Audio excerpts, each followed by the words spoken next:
Je vais choisir une image pour définir le burn-out. C'est comme si le réservoir de carburant vital était complètement brûlé.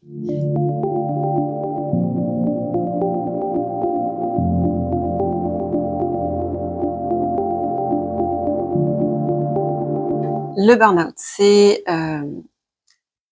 un processus qui va amener à l'épuisement total, dans lequel l'individu déploie des efforts importants pour faire face à des objectifs irréalisables dans un contexte professionnel.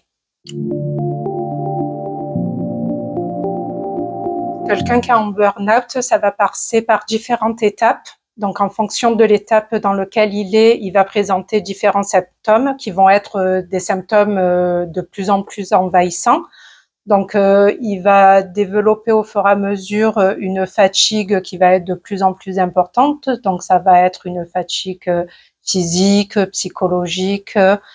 Donc, à côté de ça, il va développer un stress et une anxiété qui va devenir de plus en plus chronique, avec des troubles du sommeil, tout ce qui va accompagner le stress et qui va se détériorer au fur et à mesure et qui va venir compléter le tableau de l'épuisement. Pour compléter sur le volet psychologique, donc sur les différentes étapes dans le processus, effectivement, dans les premières étapes, on voit quand même encore la notion de plaisir au travail, puisque ces personnes-là sont surengagées. Dans ces premières étapes, il existe du coup aussi, notamment dans la deuxième étape, qui est une forme de surengagement dans le travail, la notion de déni importante. La personne ne se voit pas perdre le contrôle de son comportement et de son engagement. Et puis ces phénomènes s'amplifient jusqu'au dernier stade où effectivement là on est dans l'effondrement et où on a quelque chose de tridimensionnel, à la fois une perte d'estime de soi, une perte de confiance dans ses capacités professionnelles, une perte d'intérêt pour ce qu'on est capable de réaliser, pour les autres, pour sa vie personnelle. Oui et non, ça peut toucher tout le monde. Donc, effectivement, tout métier comprend des risques psychosociaux. Donc, tout métier a risque de burn-out. Après, vous avez certaines professions et certaines personnalités qui vont être plus à risque. Donc, avec des gens qui s'impliquent et qui s'engagent énormément dans le travail pour atteindre leur objectif. Et du coup, ça va être un engrenage. Et du coup, ça va prendre une place beaucoup plus importante que ce qu'il faudrait empiéter sur leur vie privée.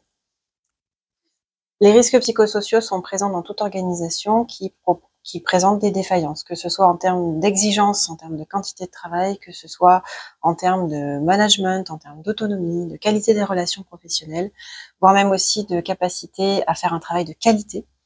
Donc voilà, les personnes exposées à ces difficultés au travail, bien évidemment, peuvent être à risque de burn-out en surcompensant les défaillances de l'organisation.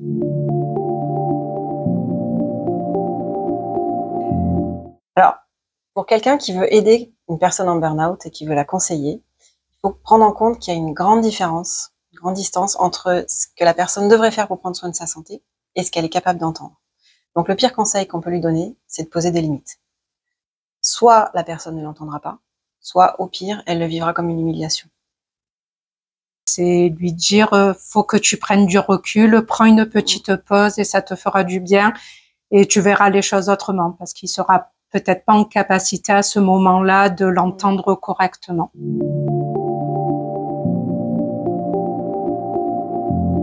Alors tout dépend de la phase de burn-out. Si on est en phase de surengagement, le meilleur conseil que je pourrais lui donner, c'est de regarder son téléphone quand il est à plat. Et de se poser la question, est-ce que laisser mon téléphone se reposer, ça suffira pour que sa batterie se recharge? De manière à lui faire comprendre que l'important pour se recharger ses batteries, c'est de se brancher, et se brancher à quelque chose qui nous fait du bien. Et dans cette phase-là de surengagement, on peut encore se connecter à des activités extra-professionnelles qui nous font du bien. Dans la phase d'acharnement, le meilleur conseil que je pourrais lui donner, c'est d'imaginer que, à sa place, dans sa situation, se trouve la personne la plus chère à ses yeux. Et qu'est-ce qu'il lui donnerait comme conseil à ce moment-là? Et dans la phase d'effondrement, le meilleur conseil que je pourrais lui donner, c'est de faire la paix avec elle-même et de faire confiance.